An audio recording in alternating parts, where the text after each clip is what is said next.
शांति।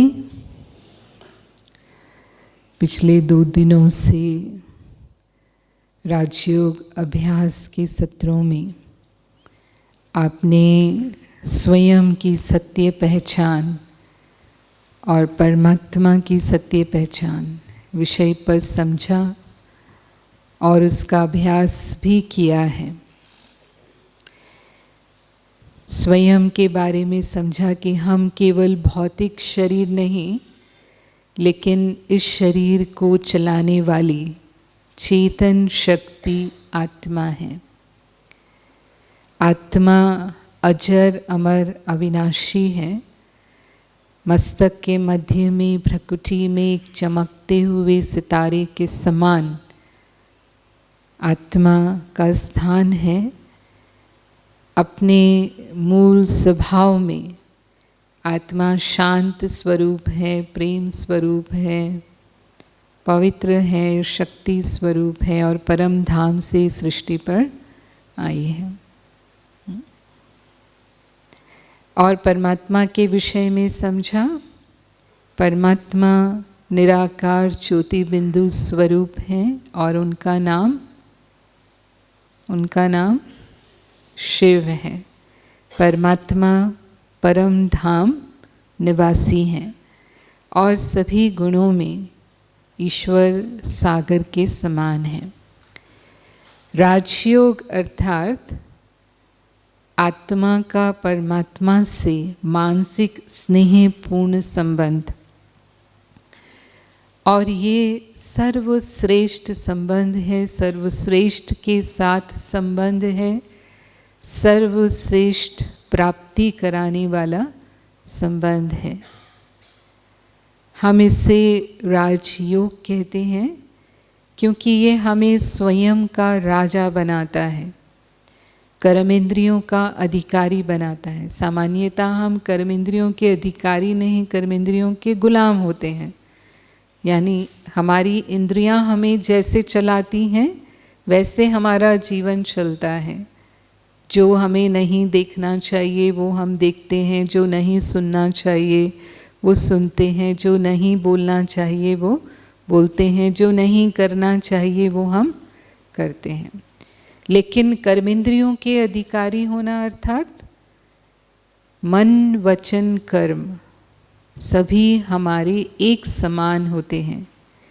श्रेष्ठ विचार हैं तो वैसे ही बोल होंगे, वैसे ही हमारे कर्म होंगे। और इसीलिए इसकी प्रारब्ध भी बहुत ऊंची है। ये हमें राजाओं का राजा बनाने वाला योग है। जब नेक्स्ट बर्थ में आत्मा जाती है तो फिर वो राजाई कुल में या श्रेष्ठ कुल में जन्म लेती है, क्योंकि उसके संस्कार श्रेष्ठ हो जाते हैं और वही उसकी डेस्टिनी निर्धारित करते हैं। ये राजयोग है क्योंकि इसमें अनेक राज समाये हुए हैं। उन राजों को समझने के बाद ही हम राजयोग का अभ्यास कर पाते हैं। तो आत्मा का राज, परमात्मा का राज आपने समझा। इसमें समय चक्र का राज भी समाया हुआ है जो आप बाद में समझेंगे। और इस तरह से इनको समझने के बाद ही हम योग अभ्यास करते हैं। ये राजयोग है क्योंकि ये स्वयं परमात्मा के द्वारा सिखाया हुआ योग है। ये कोई हमें संत, गुरु, महात्मा नहीं सिखाते, और क्योंकि स्वयं परमात्मा सिखाते हैं इसलिए ये सभी योगों का फल देने वाला है। भारत में जितने भी प्रकार के योग किए जाते हैं, करीब 7-8 प्रकार के योग किए जाते हैं। ज्ञान योग, बुद्धि योग, भक्ति योग, संन्यास योग, कर्म योग, समत्व योग, हठ योग, क्रिया योग, विपස්සना योग, ऐसे अनेक प्रकार के योग हमारे भारत में किए जाते हैं। लेकिन जब हम राजयोग करते हैं तो ये सभी योग उसमें समा जाते हैं। इन सभी योगों का फल हमें मिल जाता है। ये ज्ञान योग है क्योंकि समझ पर आधारित है, इसमें अंधश्रद्धा नहीं है। हमें संपूर्ण ज्ञान है कि मैं कौन हूँ, कहाँ से आई हूँ, मुझ आत्मा का लक्ष्य क्या है, परमात्मा कौन है, उनसे क्या प्राप्ति होने वाली है। इस समझ के आधार पर हम योग का अभ्यास करते हैं। ये बुद्धि योग है, क्योंकि बुद्धि को हम परमात्मा में लगाते हैं। मन और बुद्धि ये अदृश्य माध्यम हैं जिनके द्वारा ईश्वर से संपर्क होता है। जब हम ईश्वर के बारे में विचार करते हैं तो हमारी विचार तरंगें परमात्मा तक पहुंचती हैं, जिसे हम टेलीपैथिक कम्युनिकेशन कहते हैं।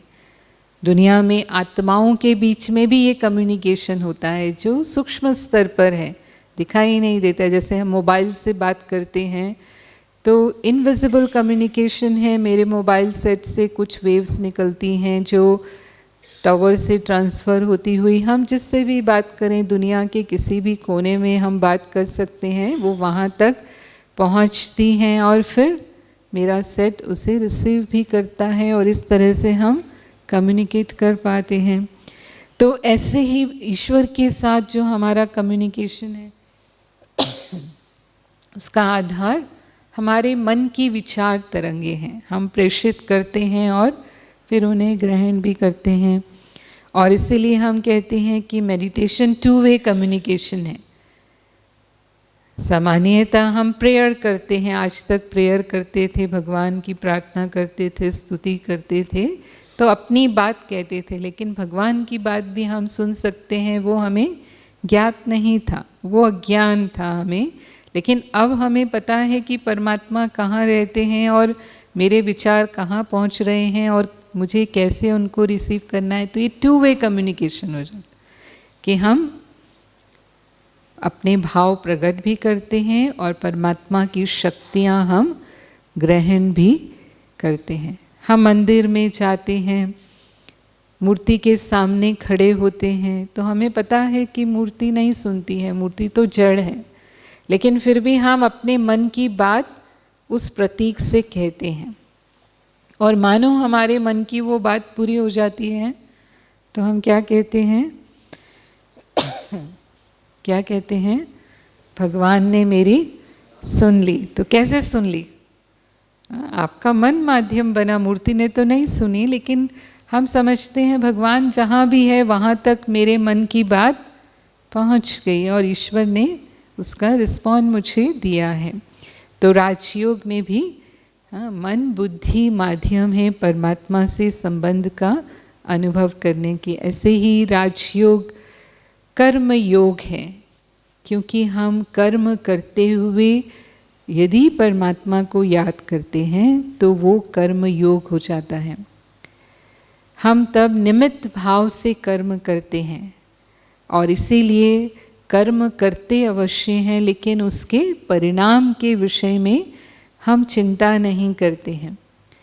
हम कोई भी दैनिक कर्म करते हुए परमात्मा को याद कर सकते हैं, और जब कर्म में परमात्मा की याद होती है तो वो कर्म सत्कर्म हो जाते हैं, चाहे वो साधारण कर्म ही क्यों ना हो। सत्कर्म एक का पदम गुना फल देने वाला होता है।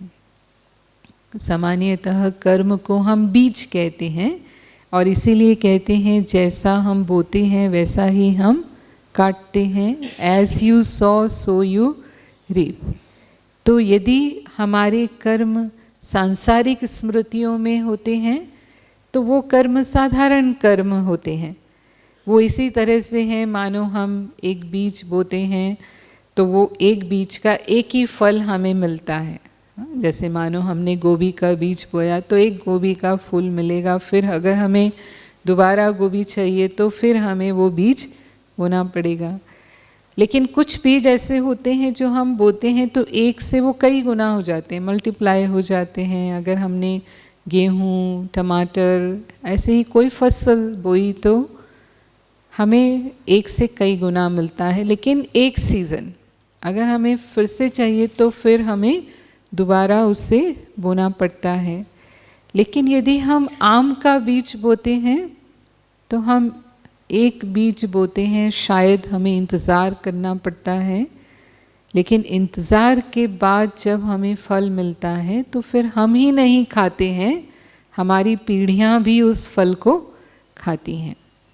तो योग अभ्यास या हम कहेंगे राजयोग करते हुए कर्म करना वो आम के बीज बोने की तरह है, जिसका फल हम वर्तमान में भी अनुभव करते हैं और जन्म जन्मांतर के लिए भी वो फल हमारा संचित होता है। तो इसको हम कहते हैं एक का पदम गुना फल देने वाले वो हमारे कर्म हो जाते हैं। तो हम सोते उठते खाते पीते चलते फिरते भी भगवान को याद कर सकते हैं। कई बार हम कहते हैं हमें तो समय ही नहीं मिलता, हम इतना व्यस्त रहते हैं कि हम भगवान को याद करने का समय निकालें। तो ये दैनिक कर्म तो हम सभी करते हैं, ये करते हुए हमें अलग से समय निकालने की ज़रूरत नहीं है, सिर्फ मन को ईश्वर की तरफ मोड़ देना है। भगवान हमसे एक संकल्प की दूरी पर है, हमने अपना विचार बदला और मन ईश्वर की तरफ गया। हो सकता है, नहीं हो सकता है, हो सकता है। तो हम कहीं जा रहे हैं, मानो ट्रैफिक में हमें समय लगता है आधा घंटा, वो आधा घंटा हम भगवान को याद नहीं कर सकते हैं? कर सकते हैं। तो भले ही वो साधारण कर्म है, लेकिन उस दौरान यदि मैंने भगवान को याद किया तो मैंने अपने वर्तमान में भी मन को शांत रखा, मन को शक्तिशाली बनाया और मैंने अपनी प्रारब्ध भी जमा की, भविष्य भी जमा किया। तो ये कर्म योग का फल होता है। तो राजयोग कर्म योग है और राजयोग भक्ति योग भी है। भक्ति योग का अर्थ होता है भगवान के प्रति प्रेम श्रद्धा समर्पण का भाव। जो भक्तों में था, जो भी भगवान के परम भक्त हुए, इस दुनिया में ऐसे भक्त हुए हैं जिन्होंने श्वासों श्वास परमात्मा को याद किया, जिन्होंने भगवान के प्रति वो प्रेम और समर्पण का भाव रखा और अपने संबंध ईश्वर के साथ अनुभव किए। और इसीलिए भक्ति में कहते हैं त्वमेव माताश्च पिता त्वमेव त्वमेव बंधुश्च सखा त्वमेव त्वमेव विद्या द्रविणम त्वमेव त्वमेव सर्वमम देव देव। तुम ही हो माता पिता, तुम ही हो, यानी ईश्वर के साथ हमारे सर्व संबंध हो सकते हैं, मनुष्य के साथ नहीं हो सकते। माता अलग होगा, पिता अलग होगा, गुरु अलग होगा, शिक्षक अलग होगा, मित्र अलग होगा, भाई अलग होगा, लेकिन एक ईश्वर में वो शक्ति है जो सभी संबंधों का सुख हमें एक में मिल सकता है। तो जब हम संबंध से ईश्वर को याद करते हैं तो वो स्नेह समीपता हमें ईश्वर से अनुभव होने लगती है। जैसे सभी भक्तों ने कोई ना कोई विशेष संबंध जोड़ लिया भगवान के साथ। मीराबाई ने पति का संबंध अनुभव किया, प्रहलाद ने पिता का संबंध अनुभव किया, अर्जुन ने दोस्त का संबंध छोड़ लिया, सती अनसुईया ने उन्हें अपना बच्चा बना लिया, जिसको जो संबंध प्रिय था। सूरदास ने भी मित्र बनाया। और उस समय जिस संबंध से उन भक्तों को आवश्यकता थी, उन्होंने समय पर अपने भक्तों का साथ दिया, अर्जुन का साथ निभाया, प्रहलाद की भी वक्त आने पर रक्षा की, मीराबाई को जहर दे दिया गया, उस जहर को अमृत बना दिया, उनकी प्राण रक्षा की। तो राजयोग में भी परमात्मा को हम संबंध से याद करते हैं, हम सर्व संबंध से याद कर सकते हैं। जो संबंध हमें प्रिय है उस संबंध से हम ईश्वर को याद कर सकते हैं। और इसलिए राजयोग भक्ति योग भी है। राजयोग का अर्थ ही आपको बताया, संबंध का अनुभव करना। ऐसे ही राजयोग संन्यास योग है।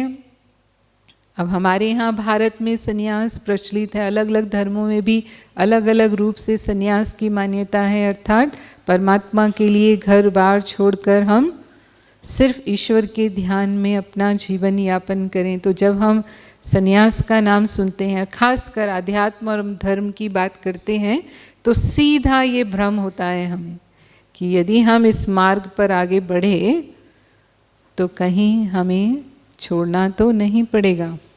और हम तो सांसारिक हैं, हमारी गृहस्थी है, जिम्मेवारियां हैं, कर्म हैं, तो हम तो छोड़ नहीं सकते हैं। तो राजयोग ऐसा संन्यास योग नहीं है कि हमें घर गृहस्थ अपनी जिम्मेवारियां, अपने संबंध को छोड़ना है, लेकिन राजयोग अपने सब कर्म करते हुए, संबंधों का निर्वाह करते हुए बुराइयों का संन्यास है। काम, क्रोध, लोभ, मोह, अहंकार, ईर्ष्या, द्वेष, नफरत, ये सब बुराइयां हैं जो जीवन में विष खोलते हैं। इन्हें हम छोड़ना ही चाहते हैं, सिर्फ जानते नहीं हैं कि कैसे हम उनको छोड़ सकते हैं। तो यदि हम प्रवृत्ति में रहते हुए भी इन बुराइयों का संन्यास कर पाते हैं तो वो उस संन्यास से भी महान संन्यास है। कि जो सन्यासी तो हो जाते हैं लेकिन फिर भी अपने विकारों को, बुराइयों को नहीं छोड़ पाते, तो वो सन्यास भी व्यर्थ हो जाता है। और आज हम देखते हैं ऐसे बहुत से संत हैं जो भले कहलाते संत हैं लेकिन अपने विकारों से मुक्त नहीं हो पाते हैं। तो परमात्मा हमें वो सन्यास नहीं सिखाते हैं। राजयोग समत्व योग भी है। समत्व स्थिति गीता में वर्णन की गई, जिसे स्थिर चित्त कहते हैं, यानी जीवन के उतार चढ़ाव में समान रहना। निंदा, स्तुति, मान, अपमान, जय, पराजय, हानि, लाभ, सुख, दुख, इनसे हमारा जीवन गुजरता ही है। हम कभी सुखी होते हैं, कभी दुखी होते हैं, कभी सफल होते हैं, कभी असफल होते हैं, कभी हमें लाभ होता है, कभी हानि होती है। और ये स्थितियाँ मन को विचलित करने वाली होती हैं। मन असंतुलित हो सकता है, कभी सुख में, सफलता में व्यक्ति को अहंकार आ सकता है, और कभी दुख में, असफलता में वो बहुत निराश, दुखी हो सकता है।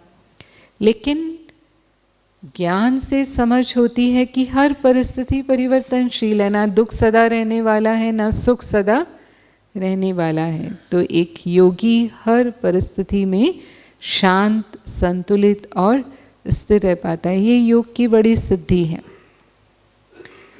ऐसे ही राजयोग हठ योग है। हम देखते हैं भक्ति में लोग भगवान से हठ करते हैं। जो भी अपनी मनोकामनाएं हैं उसे पूर्ण करने के लिए वो ऐसे व्रत उपवास करते हैं कि जब तक मुझे ईश्वर के दर्शन नहीं हो जाएंगे मैं अन्न जल ग्रहण नहीं करूँगा। जैसे नवरात्रि है तो 9 दिन पूरा निर्जल व्रत करेंगे, या किसी तीर्थ स्थान पर जाकर ऐसी साधना करेंगे, अपने शरीर को कष्ट देते हैं। तो वो हठ योग से जीवन परिवर्तन नहीं होता है। हम अपने अल्पकाल की मनोकामनाएं पूर्ण करने के लिए इस प्रकार के हठ भगवान से करते हैं। लेकिन राजयोग में हठ माना दृढ़ संकल्प, प्रतिज्ञा करना। अपने जीवन को परिवर्तन करने के लिए हम प्रतिज्ञा करते हैं कि आज सारा दिन कुछ भी हो जाए मुझे गुस्सा नहीं करना है। कई बातें आ सकती हैं सारे दिन में, कोई हमारी बात नहीं मानेगा, कोई हमारा अपमान कर देगा, कोई हमसे झूठ बोल देगा, कोई हमारी निंदा कर देगा, कुछ भी हो सकता है। गुस्सा पैदा करने वाली कोई भी स्थिति हो सकती है, लेकिन फिर भी मुझे गुस्सा नहीं करना है। जैसे आपने व्रत किया है कि आज मुझे सारा दिन, व्रत में हम अन्न का व्रत तो करते ही हैं कि मुझे अन्न ग्रहण नहीं करना है। तो आपके सामने कोई कितना भी स्वादिष्ट पकवान लाकर रख दे तो आप खा लेंगे? खा लेंगे? आपका व्रत है और पकवान लाकर रखे जाएंगे सामने तो कितना भी हमें पसंद है हम खा लेंगे। क्या कहेंगे? आज मेरा व्रत है, आज नहीं फिर कभी, ऐसे ही कहेंगे ना। हमें पता है कि यदि मैंने व्रत तोड़ा तो भगवान मुझसे नाराज़ हो सकते हैं, ये हमारा भाव होता है। या जिस लक्ष्य सिद्धि के लिए मैंने व्रत रखा है वो मेरे पूरी नहीं होगी, तो हम व्रत नहीं तोड़ते हैं अपना। और गलती से व्रत टूट गया तो भी भगवान से हम माफ़ी मांगते हैं। तो ये भी मैंने व्रत रखा आज सारा दिन तो मुझे वो व्रत नहीं तोड़ना है, चाहे जो भी हो जाए। तो ये हठ योग है। ऐसे ही राजयोग क्रिया योग भी हैं। क्रिया योग में वो अपने वास्तव में तो अपनी श्वासों पर ध्यान केंद्रित करते हैं, जैसे विपस्सना में भी अपनी श्वासों पर ध्यान केंद्रित करते हैं। लेकिन राजयोग में हम आसन प्राणायाम नहीं करते हैं, वो आपने समझा। यहाँ 2 दिनों में आसन प्राणायाम योग का अंग है, संपूर्ण योग नहीं है। पतंजलि योग 8 अंग बताता है योग के, तो ये प्रारंभिक अवस्था है जिसमें यम, नियम, आसन प्राणायाम, प्रत्याहार, ध्यान, धारणा, समाधि। तो राजयोग हम ध्यान, धारणा, समाधि की स्थिति का अनुभव करते हैं। मन को संतुलित, मन को शांत, मन को ईश्वर की ओर ले जाना, उसमें एकाग्र करना, ये राजयोग है। तो हम सिर्फ वो क्रिया नहीं करते हैं, लेकिन मन को हम सक्रिय करते हैं और हम सभी भगवान को याद करते हैं। अपनी अपनी विधि से हम परमात्मा को याद करते हैं। हमारी सबकी अपनी अपनी श्रद्धा होती है, भावना है, परंपरा है। कुछ लोग चित्रों के सामने अपने घर में पूजा घर बनाकर रखते हैं, उसमें अगरबत्ती जलाते हैं, दीपक जलाते हैं, कुछ स्तुति करते हैं, कोई माला जपते हैं, कोई मंत्र जाप करते हैं। यही विधियां अपनाते हैं हम भगवान को याद करने के लिए, या विशेष दिनों में हम मंदिर में दर्शन करने के लिए जाते हैं, व्रत उपवास करते हैं। सब प्रयास करते हुए भी ईश्वर के साथ समीप संबंध की अनुभूति हमें नहीं है। लेकिन हम ऐसा समझते हैं कि अगर भगवान की थोड़ी बहुत पूजा पाठ हम करते रहेंगे तो सब कुछ जीवन में ठीक चलता रहे, या जो हमारे इष्ट हैं, जो हमारे कुल देवता हैं, वो हमसे नाराज़ नहीं होने चाहिए, तो वो खुश रखने के लिए हम इस तरह से कोई ना कोई विधि करते हैं। लेकिन हम ये जो भी विधियां करते हैं, हम महसूस करते हैं कि मन भगवान में नहीं लगता है। आप माला फेरते हैं, मानो आज वर्तमान समय में, आधुनिक युग में तो लोग बहुत माला नहीं फेरते, लेकिन फिर भी कोई कोई होंगे जो अभी भी माला फेरते होंगे। अगर माला फेरते हैं तो स्थिति ऐसी होती है कि माला के मनके घुमाते हैं। शुरू में तो थोड़ा ध्यान लगता है, लेकिन बाद में सिर्फ हाथ ही मनके घुमाता रहता है और मन भी घूमता रहता है। इसीलिए कबीर दास जी ने कहा, माला फेरत जुग गया, गया न मन का फेर, कर का मन का डारी दे, मन का फेर। तो ये माला के मन के फिराने की बात नहीं है, लेकिन वास्तव में मन को परिवर्तन करना है कि मन ईश्वर की ओर जाए।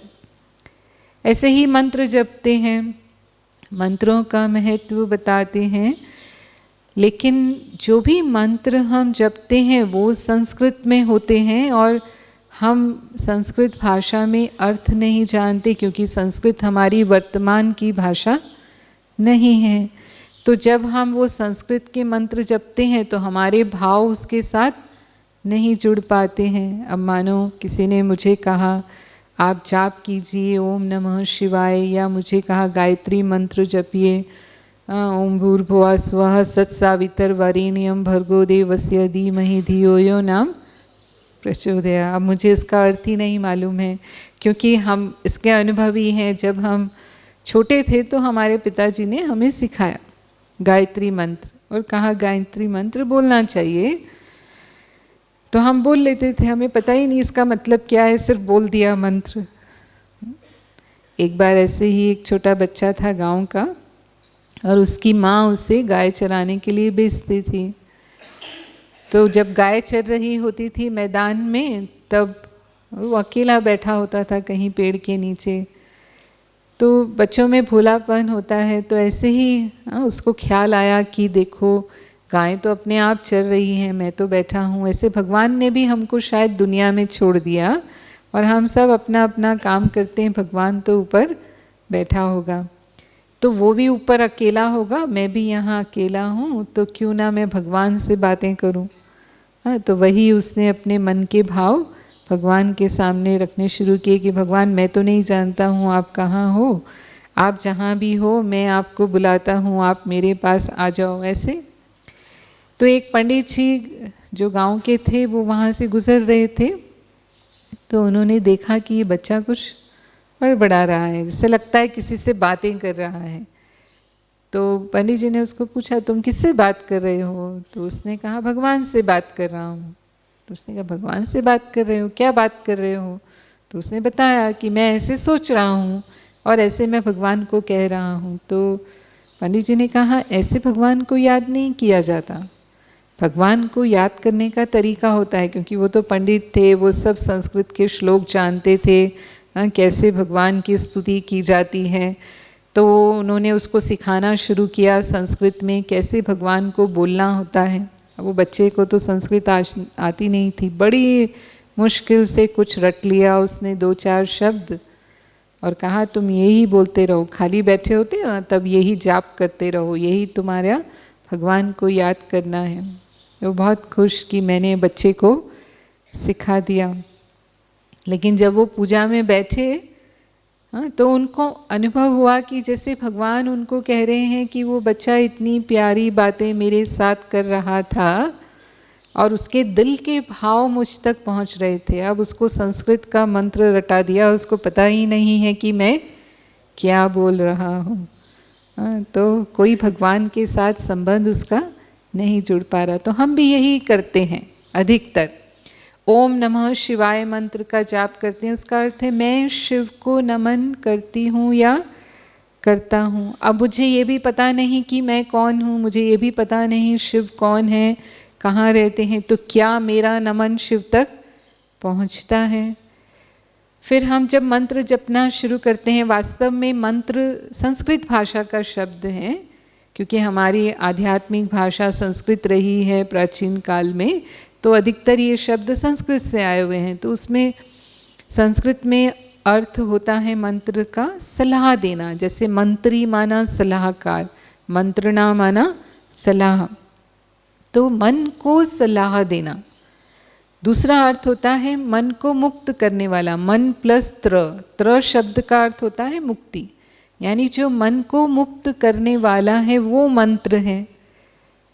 तो मंत्र में हम अपने मन को सलाह देते हैं, ये मन तुझे क्या सोचना है, किस तरह से अपने आप को सांसारिक विचारों से निकाल कर अपने आप को ईश्वर की ओर ले जाना है। लेकिन हम मंत्र जपते हैं तो उस समय थोड़ा समय तो मन सांसारिक विचारों से निकलता है, लेकिन हम वही मंत्र जपते हैं क्योंकि हमें कहा जाता है 108 बार जपना है, 1008 बार जपना है या लाख बार जपना है। अब इतनी बार जब मुझे जपना है तो मन तो एक विषय में लगता नहीं है, क्योंकि एकाग्रता का अभ्यास तो हमें होता नहीं है। तो 1-2 मिनट हमने मन को मंत्र में रखा, थोड़ी शांति भी मिली क्योंकि मन सांसारिक बातों से निकल गया। लेकिन उसके बाद अब गिनती में आ गया, कितनी बार और जपना है इसको। तो भगवान से गिनती में योग लग गया कि 108 बार पूरा हुआ कि नहीं हुआ, 1008 बार पूरा हुआ कि नहीं हुआ।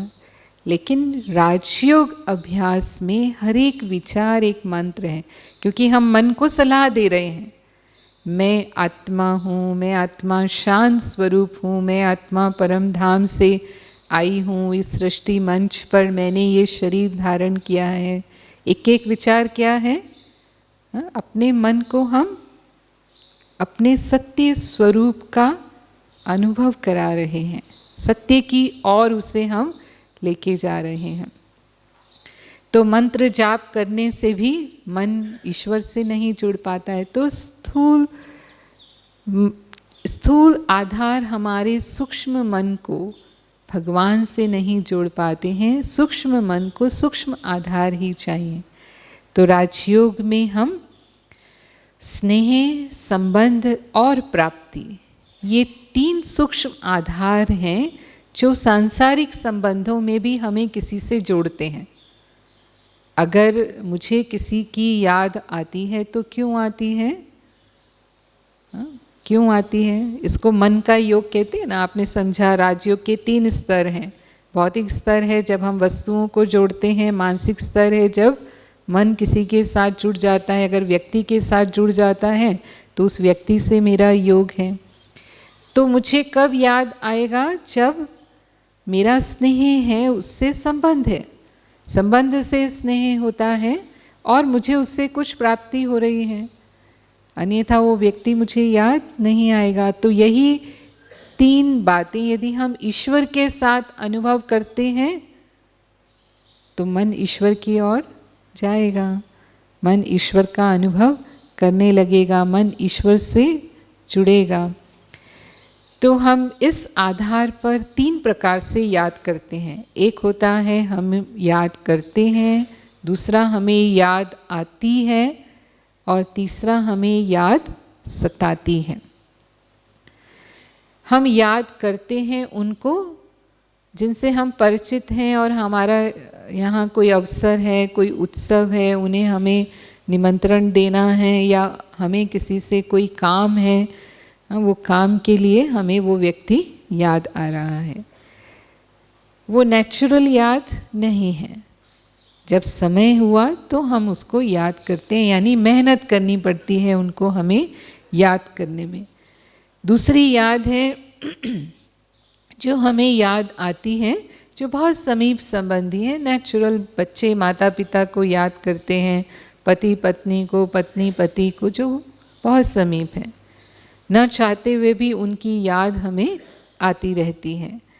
और तीसरा है याद सताती है, दुख देती है। मानो कोई हमसे सदा काल के लिए अलग हो गया है, किसी की मृत्यु हो जाती है। अभी हमें पता है जो चला गया वो तो अभी वापस लौट कर आने वाला नहीं है, लेकिन जब भी हम उसको याद करते हैं हम दुखी होते हैं। बच्चा है, दूर पड़ता है, हॉस्टल में रहता है, माँ को पता चलता है बीमार है। हाँ, अब कुछ कारण ऐसे हैं कि वो तो नहीं जा सकती है, लेकिन अब उसको याद करके दुखी होती है कि पता नहीं वो ठीक से खा रहा होगा, पता नहीं उसने दवाई ली होगी नहीं ली होगी। हाँ, तो ये सताने वाली याद। अब इन 3 प्रकार की याद में परमात्मा की याद कौन सी होनी चाहिए? हम याद करें उसकी याद आनी चाहिए या याद सताने वाली होनी चाहिए? क्या कहेंगे? हाँ, बोलिए। याद आनी चाहिए। हाँ, बिल्कुल, परमात्मा की याद हमें आनी चाहिए। सताने वाली याद भगवान की नहीं हो सकती, क्योंकि ईश्वर की याद हमें सदा सुख देती है, दुख नहीं देती है। कभी ईश्वर की याद दुख देती है? नहीं। उसको जब भी याद करते हैं हमारा मन सुख का अनुभव करता है, क्योंकि वो सुखदाता है, वो दुख हरता सुख करता है। लेकिन हमें उसकी याद आती भी नहीं है, हम उसकी याद करते हैं। खासकर स्वार्थवश आज हम परमात्मा को याद करते हैं, या दुख के समय, कष्ट के समय हम परमात्मा को याद करते हैं। और इसीलिए कहते हैं दुख में सिमरन सब करें, सुख में करे ना कोई। जो सुख में सिमरन करे तो दुख काहे को होए।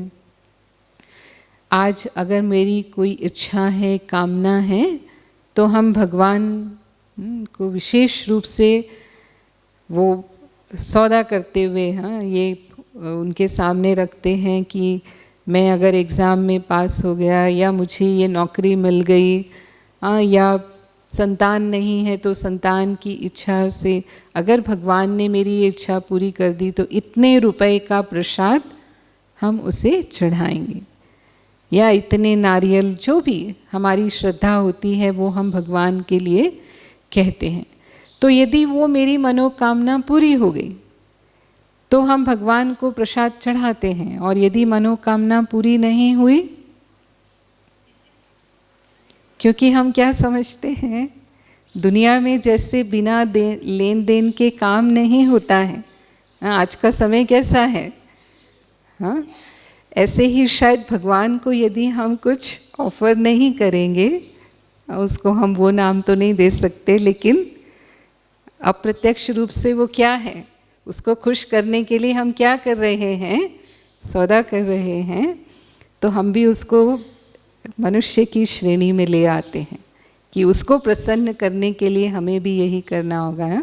तुलसीदास जी ने कहा, बिन मांगे मोती मिले, मांगे मिले ना भीख, मांगन से मरना भला, ये सद्गुरु की सीख। तो जीवन भर वास्तव में हम भगवान से कुछ ना कुछ मांगते रहते हैं, लेकिन जब हम मांगते हैं तो वो ज़रूर ये देखते हैं कि हमारे कर्मों के अनुसार हमें वो प्राप्त होना चाहिए या नहीं होना चाहिए। आज एक भिखारी आपके सामने आकर भीख मांगता है तो आप उसको जज करने लगते हैं, करते नहीं करते, उसको भीख मांगना चाहिए या नहीं मांगना चाहिए। अगर नहीं मांगना चाहिए तो हम उसको सिखाने की भी कोशिश करते हैं कि तुम तो स्वस्थ दिखते हो, क्यों नहीं कमा कर खाते हो। और यदि हमें कोई दया का पात्र लगता भी है मानो सचमुच, तो हम कितना देते हैं उसको, कितना देते हैं? जो सबसे कम नोट मेरी पॉकेट में है उतना ही निकाल करके हम उसे देते हैं। तो भगवान भी हमें जज करेगा या नहीं करेगा, बताइए। तो परमात्मा भी हमारे कर्मों के अनुसार ही हमें वो फल देते हैं कि हमें मिलना चाहिए तो अवश्य मिलता है, और नहीं मिलना चाहिए तो कितना भी हम मांगे भगवान के सामने रखेंगे वो हमारी पूरी होने वाली नहीं है। तो राजयोग में हम इस भाव से परमात्मा को याद नहीं करते, लेकिन राजयोग में मैं आत्मा परमात्मा की संतान हूँ, और जब मैं परमात्मा का बच्चा हूँ तो मैं अधिकारी हूँ। जैसे एक बच्चा अधिकारी होता है, माता पिता से उसे मांगने नहीं पड़ती हर चीज़, माता पिता खुद चिंता करते हैं इन्हें क्या भोजन खिलाना है, इनको कौन से स्कूल में पढ़ाना है, इनका क्या भविष्य होना चाहिए, कौन चिंता कर रहा होता है। ऐसे ही जब हम स्वयं को ईश्वर की संतान समझते हैं, वो संबंध ईश्वर के साथ अनुभव करने लगते हैं, तो फिर हमें अपनी आवश्यकताओं की पूर्ति के लिए भगवान से मांगने की ज़रूरत नहीं है। हमें स्वतः ही वो प्राप्ति होने लगती। हम अनुभव करते हैं कि कोई कमी नहीं है हमारे जीवन में, सर्व प्राप्तियां हैं। तो संबंध समानता के आधार पर होता है और उसके आधार पर समीपता होती है। परमात्मा की याद आनी चाहिए, वो संबंध की समीपता समानता के आधार पर होगी। तो परमात्मा से हमारी 3 समानताएं हैं। पहली समानता है स्वरूप की समानता। परमात्मा ज्योति बिंदु स्वरूप हैं और आत्मा भी ज्योति बिंदु स्वरूप है। तो जब हम राजयोग का अभ्यास करते हैं तो हम स्वयं को आत्मा समझते हैं। आत्मा समझने से परमात्मा को याद करना हमारे लिए सहज होता है, क्योंकि परमात्मा तो सदा ही निराकार है, वो सदा ही देह से न्यारा है। लेकिन क्योंकि आत्मा के ऊपर ये देह रूपी आवरण है, देह के संबंध, देह के पदार्थों की आसक्तियाँ, ये सब प्रभाव आत्मा के ऊपर हैं, तो हमारी फ्रीक्वेंसी भगवान के साथ मैच नहीं करती है। मानो कि रेडियो को हमें ट्यून करना है तो हम क्या करते हैं, जिस फ्रीक्वेंसी पर ट्रांसमिशन हो रहा है उसी फ्रीक्वेंसी पर हम अपने सेट को ट्यून करते हैं, तभी हम वो स्टेशन सुन सकते हैं। नहीं तो हम कितनी भी कोशिश कर लें वो स्टेशन हम नहीं सुन पाएंगे, और थोड़ा भी आगे पीछे होगा तो भी डिस्टर्बेंस होगा, क्लियर वॉइस नहीं होगी। तो परमात्मा तो सूक्ष्म है, उनका फ्रीक्वेंसी लेवल बहुत हायर है। वो शांति, सुख, पवित्रता की जो स्थिति है वो बहुत ऊंची है, और हमारा फ्रीक्वेंसी लेवल बहुत कम है। तो उनकी स्थिति में आने के लिए मुझे अपने मन को सूक्ष्म स्थिति में ले जाना होगा, और इसीलिए राजयोग अभ्यास का फर्स्ट स्टेप है, इनिशिएशन है, हम आत्मचिंतन करते हैं, जो आपने 2 दिन से समझा है और अभ्यास भी किया है कि हम आत्मिक स्मृति में, सोल कॉन्शियस स्टेज में अपने मन को ले जाते हैं। मैं इस देह से न्यारी आत्मा हूँ, जस्ट वो लाइट हूँ, पॉइंट हूँ, स्टार हूँ। जब हम 2 तारों को जोड़ते हैं तो हमें दोनों तारों का रबड़ हटाना होता है, तब करंट फ्लो होती है। अगर रबड़ सही जोड़ देंगे तो करंट फ्लो होगी? नहीं फ्लो हो सकती, क्योंकि वो इंसुलेटर है, अवरोधक है, जो वो करंट को फ्लो नहीं होने देगा। तो तार को तार से जोड़ना होता है, ईश्वर के साथ संबंध अनुभव करना है तो आत्मा को परमात्मा से जोड़ना है। जब हम आत्मा समझते हैं तब हमें परमात्मा की याद आती। जैसे मानो कोई डॉक्टर समझता है तो उससे पेशेंट याद आएंगे, कोई टीचर है तो उसे स्टूडेंट्स याद आएंगे, कोई बिजनेसमैन है तो उसे ग्राहक याद आएंगे, क्योंकि उसका संबंध उसके साथ है। वही डॉक्टर जब घर में है, अपने को डॉक्टर नहीं समझता है, वो अपने बच्चों का पिता है या घर में समझता है कि हाँ मैं इस घर का मालिक हूँ, तो वो अपने घरेलू कार्य करता है, बच्चों के साथ खेलता है या बच्चों को पढ़ाता है, जो भी।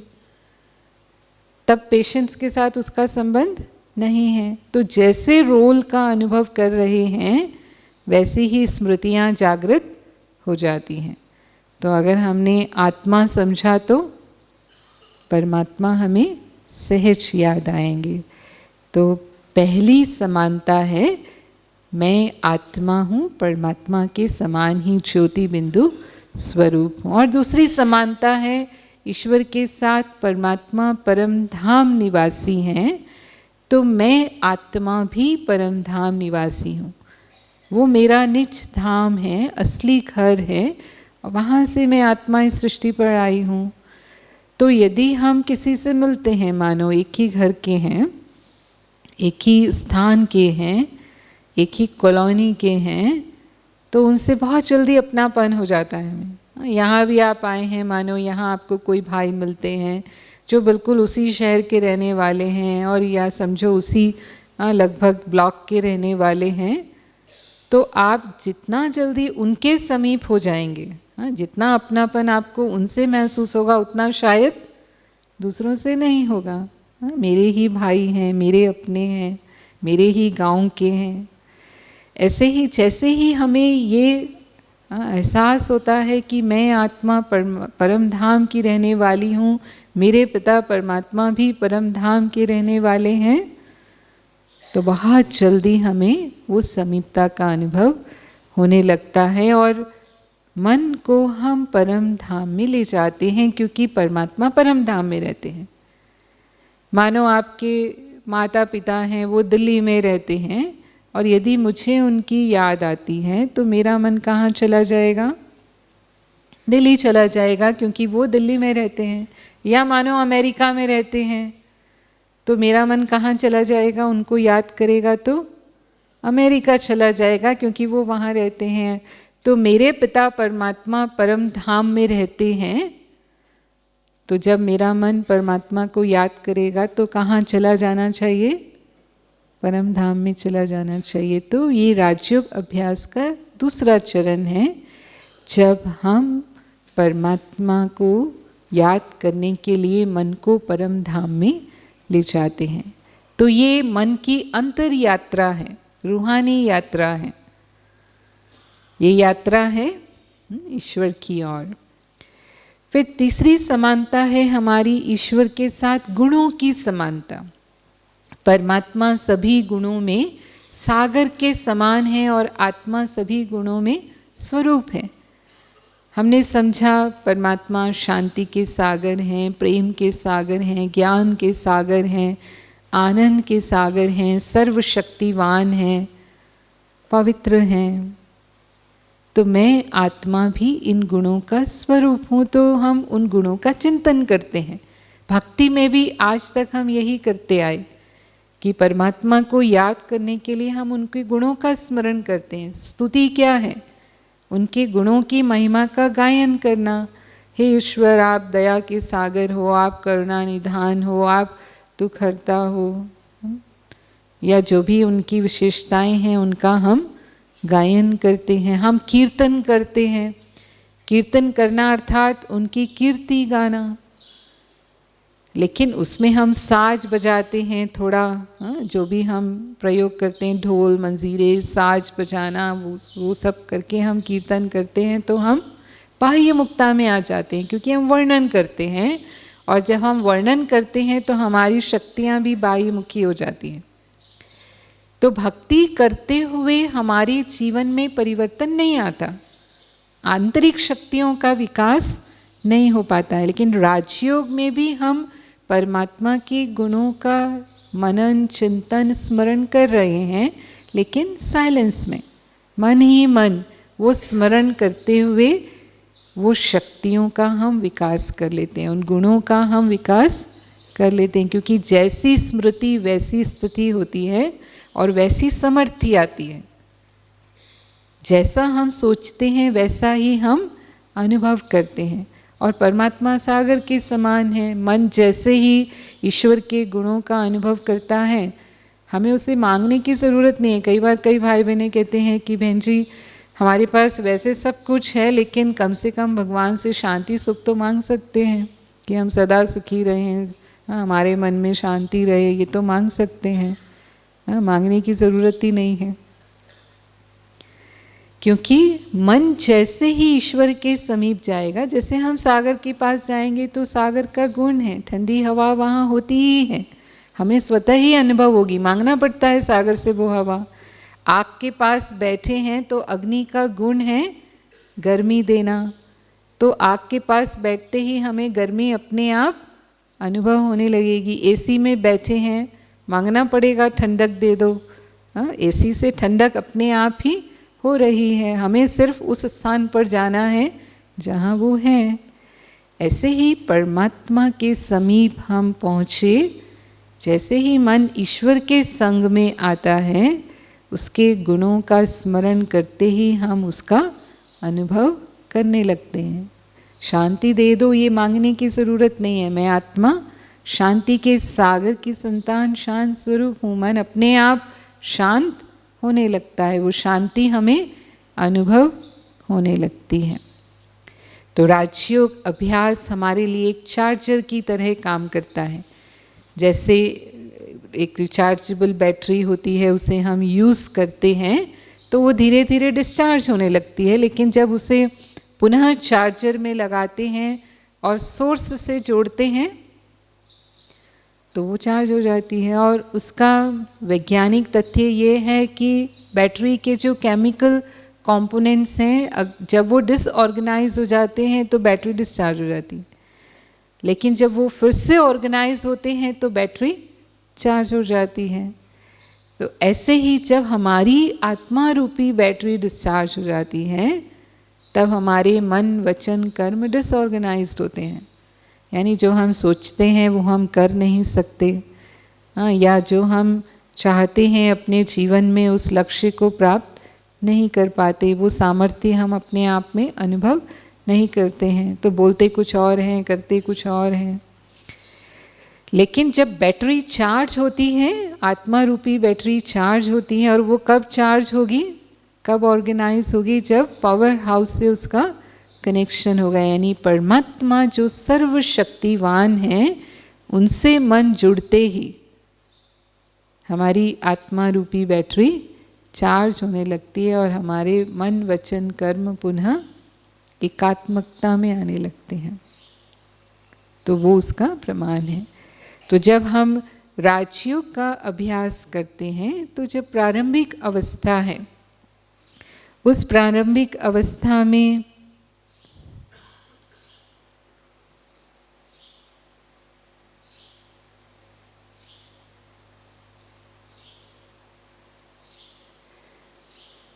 जैसे ही हम आत्मचिंतन करना प्रारंभ करते हैं, मैं आत्मा हूँ, ये चिंतन मैंने अपने मन को दिया, मैं आत्मा शांत स्वरूप हूँ, तो इतना आसान नहीं है उसमें टिकना। एक विचार आया, मैं आत्मा हूँ, शांत स्वरूप हूँ, दूसरा विचार क्या आने वाला है, कहाँ मैं शांत हूँ। अभी अभी तो थोड़ी देर पहले मैंने गुस्सा किया, मेरे मन में ऐसे ऐसे विचार आ रहे हैं। अंतर्द्वंद, इस स्थिति से हम गुजरने लगते हैं।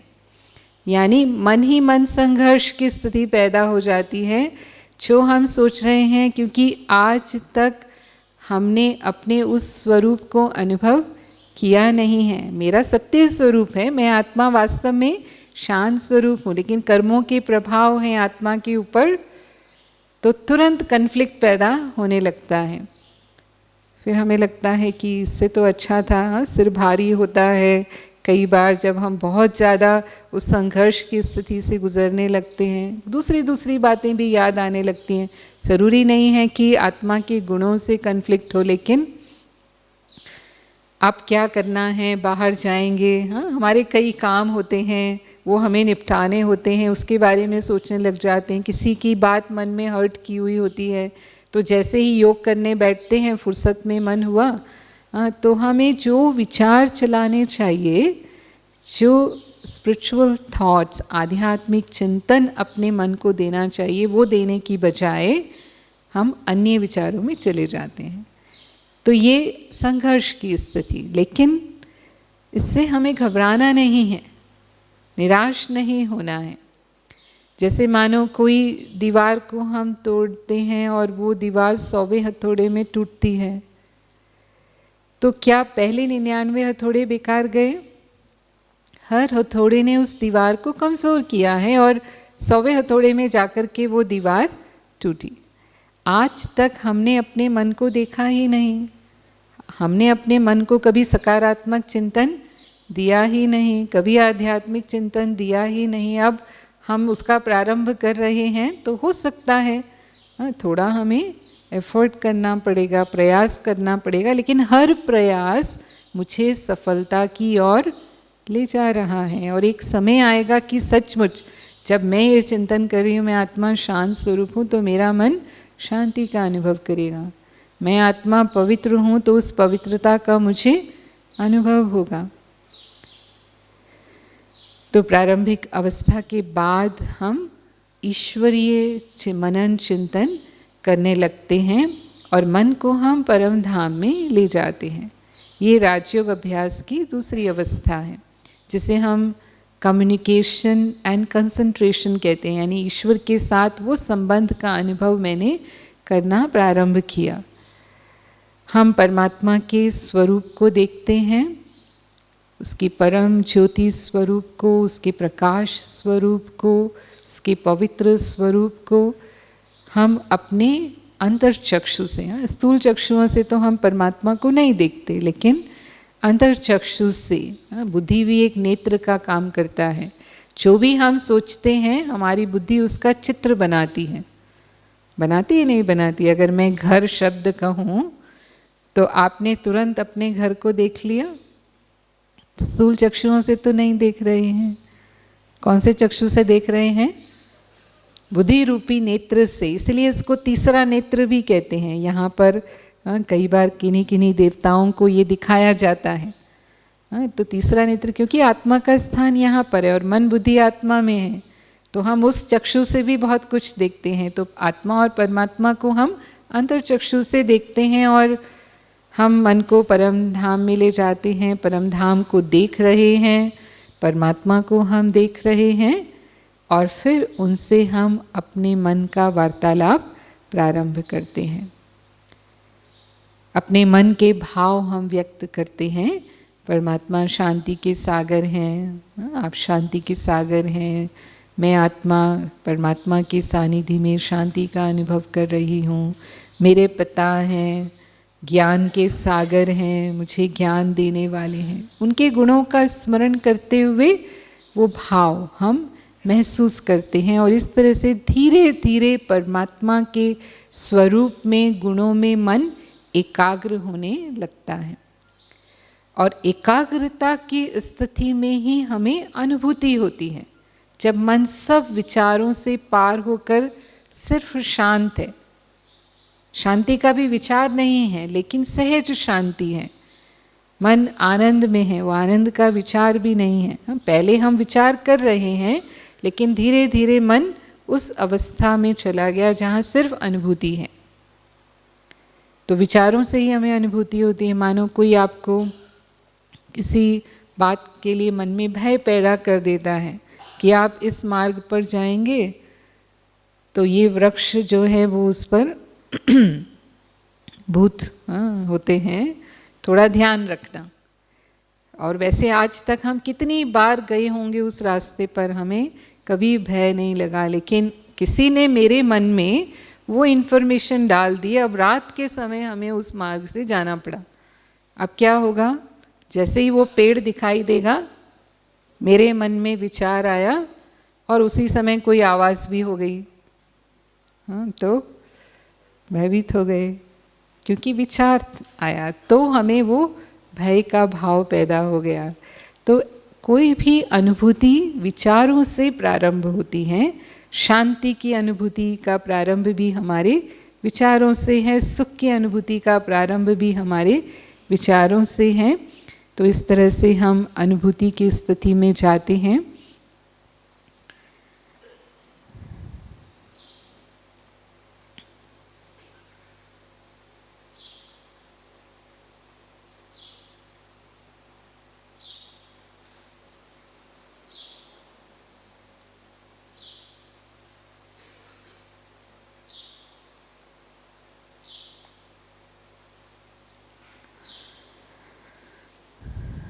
तो राजयोग अभ्यास के दौरान हम पहले मन को आध्यात्मिक चिंतन, सकारात्मक चिंतन देंगे, जिससे स्वतः ही मन शांत होने लगता है। फिर उसके पश्चात परमात्मा के गुणों का स्वरूप हम स्वयं को भी अनुभव करेंगे।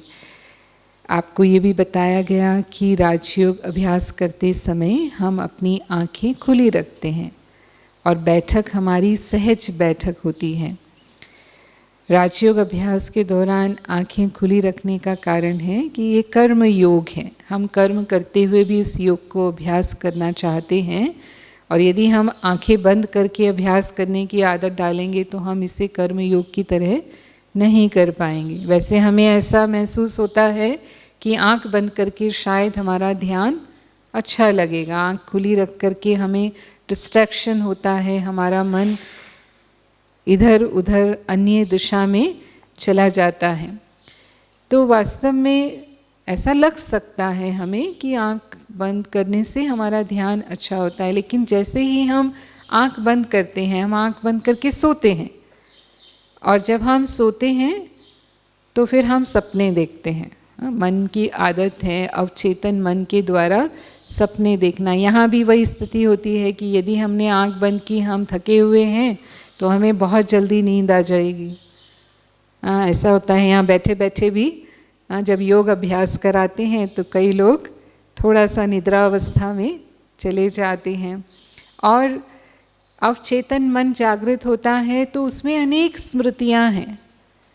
अगर आप उन स्मृतियों में चले गए तो उनसे मन को निकाल कर आध्यात्मिक स्मृतियों में लाना हमारे लिए बहुत मुश्किल हो जाता है।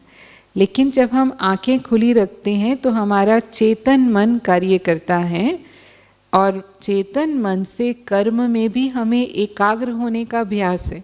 कोई भी कार्य करते हैं, हमारी आंखें खुली होती हैं और धीरे धीरे हमारा मन काम में एकाग्र हो जाता है। हम कुछ पढ़ रहे हैं, कई बार उस पढ़ने में हम इतना एकाग्र होते हैं कि कौन मेरे पास से निकल गया, किसने क्या कहा, हम ना सुनते हैं ना देखते हैं। और किसी ने पूछ लिया तो हम कहेंगे नहीं, मेरा ध्यान नहीं था, आंखें तो खुली हैं फिर भी मुझे दिखाई नहीं दिया क्योंकि मेरा मन कहीं और है। ऐसे ही यहाँ भी हम बैठे हैं, हमारी आंखें खुली हैं, मन यदि परम धाम में चला गया है और ईश्वर में एकाग्र है तो क्या हम देखते हुए भी देखेंगे, सुनते हुए भी सुनेंगे? नहीं। तो इसीलिए थोड़ा सा ज़रूर हमें डिस्ट्रैक्शन होता है प्रारंभ में जब हम आँख खुली रख कर के योग का अभ्यास करते हैं, लेकिन उसके पश्चात धीरे धीरे मन एकाग्र होते ही आँखें खुली होना उसका प्रभाव नहीं पड़ता है। हम कुछ गीत बजाते हैं, आप हमेशा देखते हैं कि जब हम योग अभ्यास करते हैं तो हम गीत बजाते हैं, क्योंकि संगीत का भी मन पर प्रभाव होता है और संगीत मन को एकाग्र करने में मदद करता है।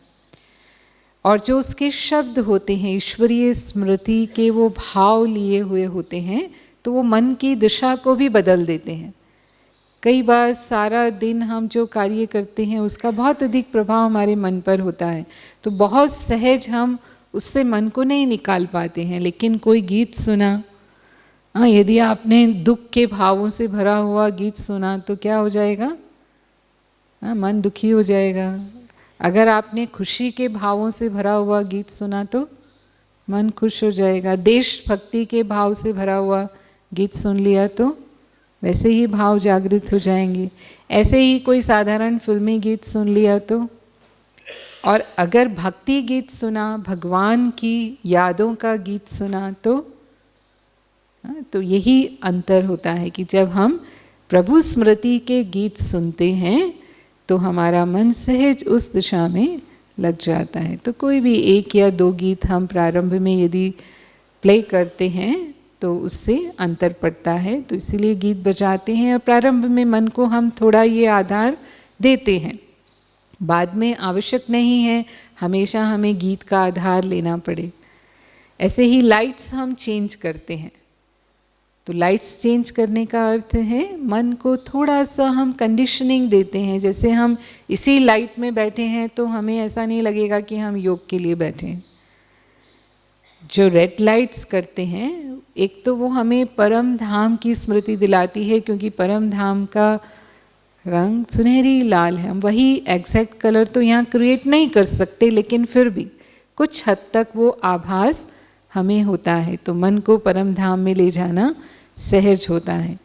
दूसरा, लाल रंग स्टॉप का प्रतीक होता है, यानी अभी हमें सांसारिक विचारों को स्टॉप करके हमें अपने आध्यात्मिक चिंतन को प्रारंभ करना है। लाल रंग शक्ति का भी प्रतीक है। जब हम लाल रंग में योग अभ्यास करते हैं तो मन की शक्तियाँ जमा होती हैं। योग की जो सहज बैठक है वो सुखासन है, लेकिन आजकल हम ज़मीन पर कम बैठते हैं या हमें पालती मारकर बैठना इतना सहज अभ्यास नहीं है। तो हम जिस भी स्थिति में, सोफे पर, कुर्सी पर, सहज स्थिति में 30 से 40 मिनट तक हम बैठ पाएँ, उस स्थिति में बैठ करके खासकर प्रयास करते हैं कमर हमारी सीधी हो, क्योंकि कमर सीधी होती है तो एनर्जी फ्लो सहज होता है। ऐसे हाथ को भी हम थोड़ा बांधने की कोशिश करते हैं, उससे भी हमारी एनर्जी बॉडी में सर्कुलेट होती है, बाहर फ्लो कम होती है और उसका लाभ हमें मिलता है। इसलिए ये पोजीशन हम लेते हैं। योग अभ्यास का समय प्रातः काल का समय सबसे उत्तम माना गया है। आपने यहाँ देखा सुबह 4 बजे सभी उठकर योग का अभ्यास करते हैं, तो यदि संभव है तो उसे अमृत वेले ब्रह्म मुहूर्त का समय कहते हैं। उस समय प्रकृति शांत होती है, सात्विक अवस्था में होती है, हमारा मन भी शांत होता है और मन भी सात्विक होता है। और कहते हैं जैसे टेलीफोन पुराने ज़माने में जब लैंडलाइन्स हुआ करती थी तो लोग सुबह सुबह कॉल करते थे, क्योंकि लाइन क्लियर मिलती थी, उस समय एंगेज नहीं होती थी, सब लोग जागे हुए नहीं हैं। तो ऐसे ही सभी आत्माएं सोई हुई होती हैं, तो उनके मन के प्रभाव के कारण जो वायुमंडल पर प्रभाव है वो नहीं के बराबर होता है और सारी लाइन क्लियर होती है। तुरंत हमारा मन परम धाम में, ईश्वर में एकाग्र हो जाता है। तो इसीलिए ब्रह्म मुहूर्त के समय को भक्ति में भी श्रेष्ठ माना गया। भक्त भी प्रातः काल उठ करके अपना भक्ति पूजा पाठ करना पसंद करते हैं, और राजयोग में भी अमृत वेले का, ब्रह्म मुहूर्त के समय का महत्व है। लेकिन यदि हम किसी कारण से नहीं उठ सकते, उतना जल्दी उठना हमारे लिए संभव नहीं है, तो हम 5 बजे, 6 बजे जब भी हम उठते हैं, अपने दिन का प्रारंभ हम थोड़ा व्यवस्थित होकर योग अभ्यास से करें। 15 मिनट, आधा घंटा, वो समय हमारा अपना होता है और मन को हम परमात्मा में लगाएं तो सारा दिन के लिए हमें वो सकारात्मक ऊर्जा प्राप्त हो जाती है। सायंकाल के समय को भी राजयोग के लिए उत्तम माना गया है, जिसे संध्या का समय कहते हैं। पर यदि हम व्यस्त होते हैं तो रात को सोने से पहले भी कुछ मिनट हम योग अभ्यास करके सोएं और अपना सब कुछ हम परमात्मा को अर्पित कर दें, उसे हम सौंप देते हैं, तो मन बिल्कुल हल्का हो जाता है और फिर जो हमारी नींद होगी वो बहुत निश्चिंत होगी, रिलैक्स करने वाली होगी। तो इस आधार पर जो विधि आपको बताई गई, अब हम राजयोग अभ्यास के लिए बैठेंगे। आप सभी सीधे हो जाएंगे। जो भी हाथ में आपके डायरी, पेन, कुछ भी वस्तुएं हैं, फ़ोन हैं, सब एक तरफ रख दीजिए। मन को बिल्कुल रिलैक्स कर दें।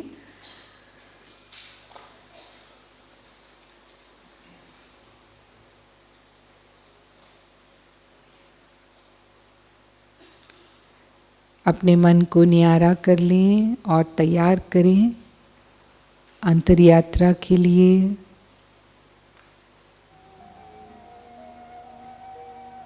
मस्तक के मध्य में भ्रकुटी में अपना ध्यान केंद्रित करें और मन को विचार दीजिए,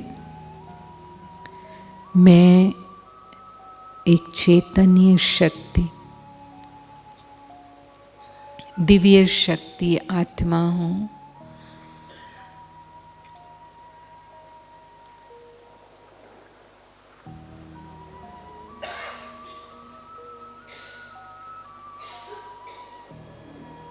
मैं आत्मा अजर अमर अविनाशी हूँ।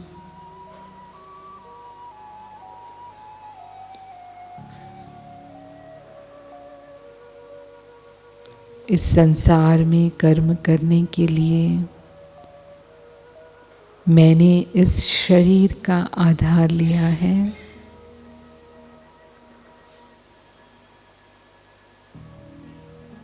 ये देह एक वस्त्र की तरह है।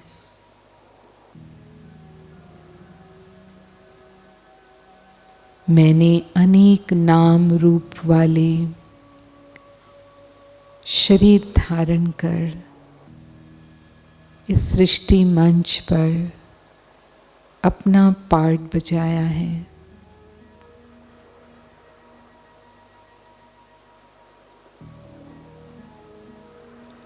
अपने निजी स्वभाव में मैं शांत स्वरूप हूँ। शांति मुझे पसंद है, मेरा स्वधर्म है।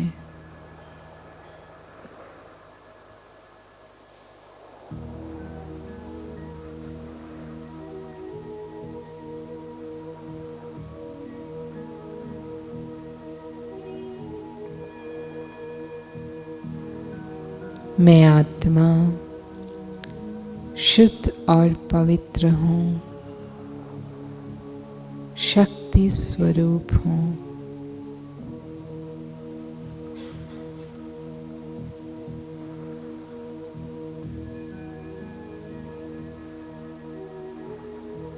मैं परम धाम से इस सृष्टि पर आई हूँ। ले जाएं अपने मन को सूर्य, चांद, तारों से पार उस अनंत प्रकाश के लोक में जो मेरा असली घर है। मैं आत्मा परम पिता परमात्मा की संतान हूँ, जो मेरे ही समान ज्योति बिंदु स्वरूप है।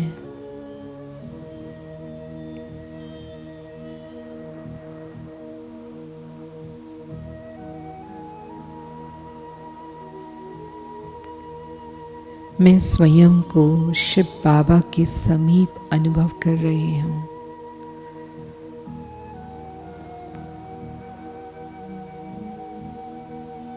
वो शांति के सागर हैं। उनके शांति के प्रकंपन मुझ आत्मा को शांति का अनुभव करा रहे हैं। मेरा मन शांत होता जा रहा है।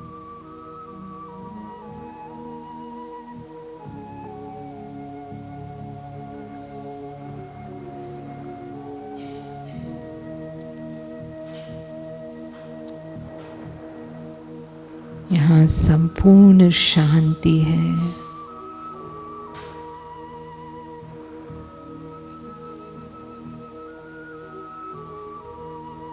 शिव बाबा सर्वशक्तिवान है।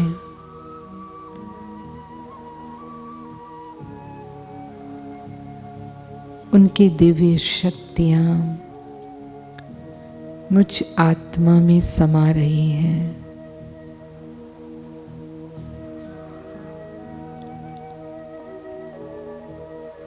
मैं स्वयं को परमात्मा के साथ से समर्थ अनुभव कर रही हूँ।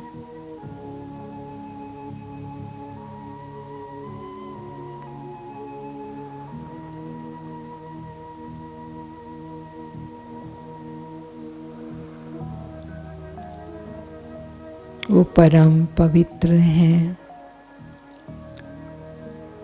उनकी याद से मेरा मन पावन होता जा रहा है।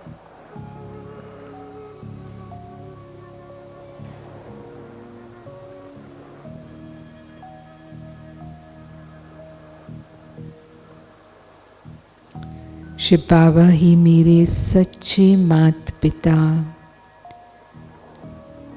सत शिक्षक, सतगुरु हैं।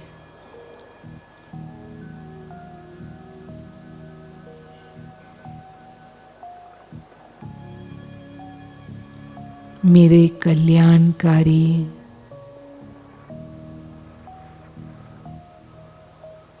मुझे सद्बुद्धि देने वाले हैं।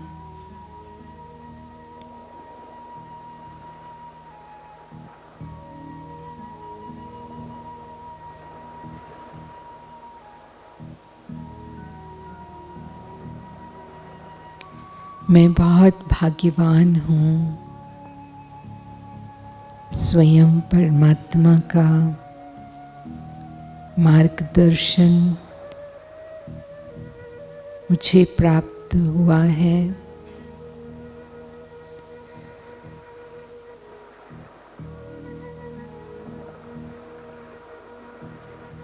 मैं शिव बाबा की मत पर चलकर अपने जीवन को श्रेष्ठ बनाऊंगी।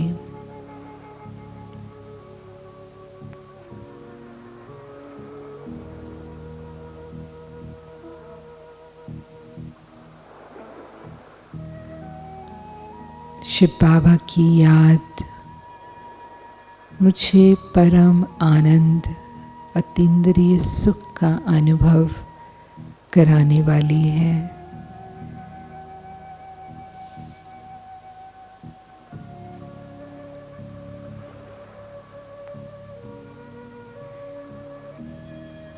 मैं ईश्वरीय प्यार का अनुभव कर रही हूँ।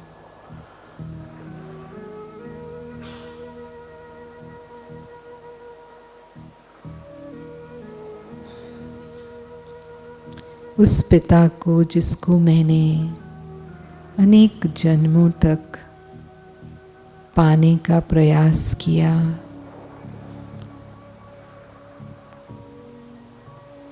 आज मुझे सत्य ज्ञान प्राप्त हुआ है।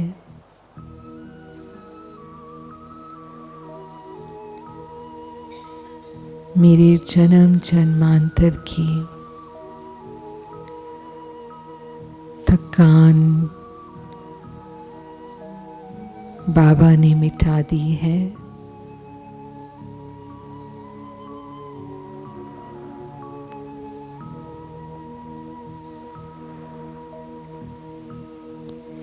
शिव बाबा से शांति और शक्ति का अनुभव लेकर मैं पुनः इस भौतिक जगत में स्वयं को अनुभव कर रही हूँ। लेकिन अब मेरे मन की स्थिति परिवर्तन हो चुकी है। मेरा मन पहले से अधिक शांत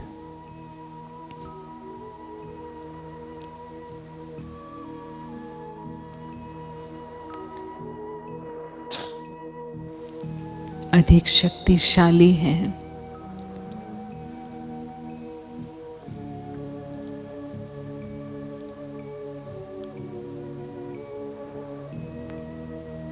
सारा दिन के कार्य व्यवहार में मैं इसे स्मृति में रखूंगी। ओम शांति शांति शांति।